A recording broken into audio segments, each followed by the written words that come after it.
Okay, so here we are with a new video over classification of hormones. ठीक है, hormones, we all know what are hormones. Hormones are endogenous chemical substances which are produced in our body. हमारी body में endogenous means body के अंदर, endo means inside. So inside the body जो भी substances हमारे बन रहे हैं, those are the hormones. ठीक, so hormones are a variety of number of hormones present in our body. बहुत सारे हार्मोन्स होते हैं और हर एक हार्मोन का एक अलग मैकेनिज्म ऑफ एक्शन होता है. Everything is classified depending on the either we can say chemical nature के बेसिस पे डिवाइड होते हैं. आप उसके क्लासिफिकेशन उसका मैकेनिज्म ऑफ एक्शन के बेसिस पे होता है. हम उसको नेचर के बेस पे भी क्लासीफाई कर सकते हैं, सॉल्युबिलिटी के बेस पे भी क्लासीफाई कर सकते हैं. So there are different basis on which we can classify the hormones and today we will be discussing that only. And one more thing, जो भी ये क्लासिफिकेशन आज मैं डिस्कस करूँगी that will not be found in any of the books because this is a combination of many book studies. मैंने बहुत सारी book study की, उसके बाद मैंने एक जगह पे ये क्लासिफिकेशन को बनाया है so that all the types of hormones can be classified in a one table. So this will be easy for you to memorize and easy for you to just have a look in a one go. ठीक, so start करते हैं classification. So the hormones are classified on 5 types of basis. ठीक, the first one is on the basis of chemical nature, the second on the basis of mechanism of action, third on the basis of nature of action, fourth by effect and fifth on the basis of solubility of hormones. As already discuss कि अलग अलग तरीके से hormones हमारे classify किए जाते हैं. हर एक बुक में अलग तरीके से मिलेगा, हर एक बुक में अलग क्लासिफिकेशन मिलेगा. And over here I am discussing all the classifications in a one table.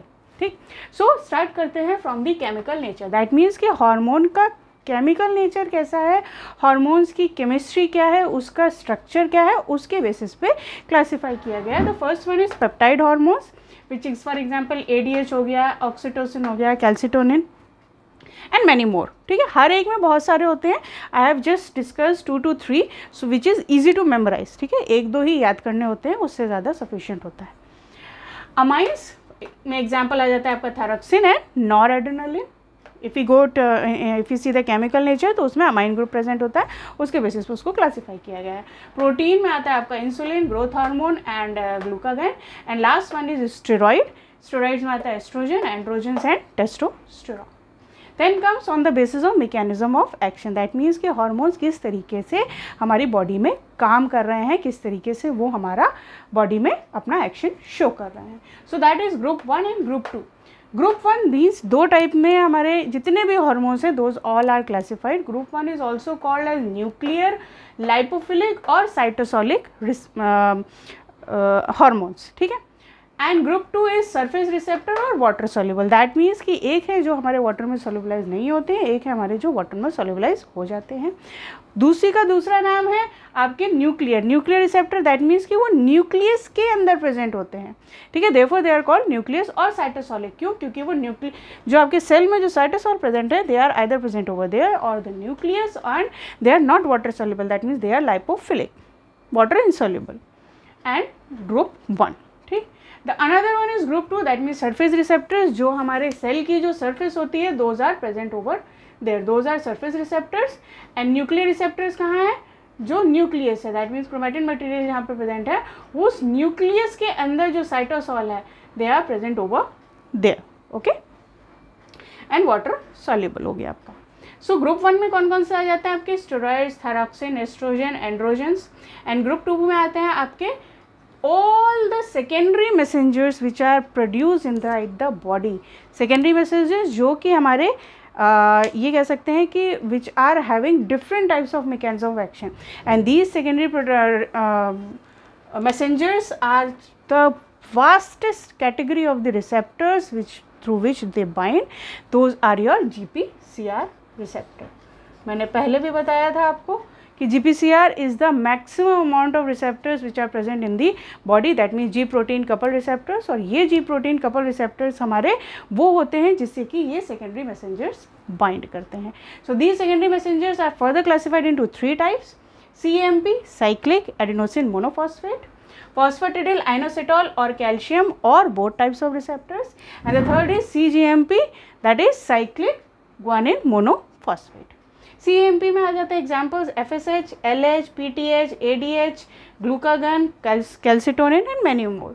Phosphatidyl inositol और कैल्शियम और both types of secondary messenger hormones में आते हैं आपके acetylcholine, GnRH, growth hormone, prolactin, gastrin, vasopressin and many others.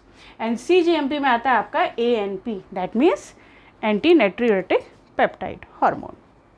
Then comes your on the basis of nature of action, that means कि किस तरीके से वो एक्ट कर रहा है, जनरली एक्ट कर रहा है या लोकली एक्ट कर रहा है.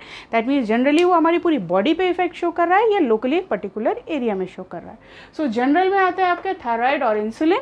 दैट मीन्स इंसुलिन हमारी बॉडी में ओवरऑल जितना भी ग्लूकोज प्रेजेंट है, all the glucose are will be metabolized by this insulin. Insulin आप इंजेक्शन के थ्रू दें, ये इंसुलिन हमारी बॉडी में नेचुरली जो रिलीज हो रहा है वो ओवरऑल हमारी बॉडी में जितनी भी जगह ग्लूकोज प्रेजेंट है it will metabolise that into and converted into energy.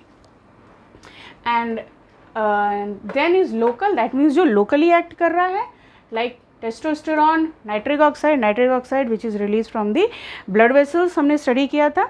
वहाँ से वो क्या करता है, कॉन्ट्रैक्शन और रिलैक्सेशन करता है so that the blood gets easily flowed out.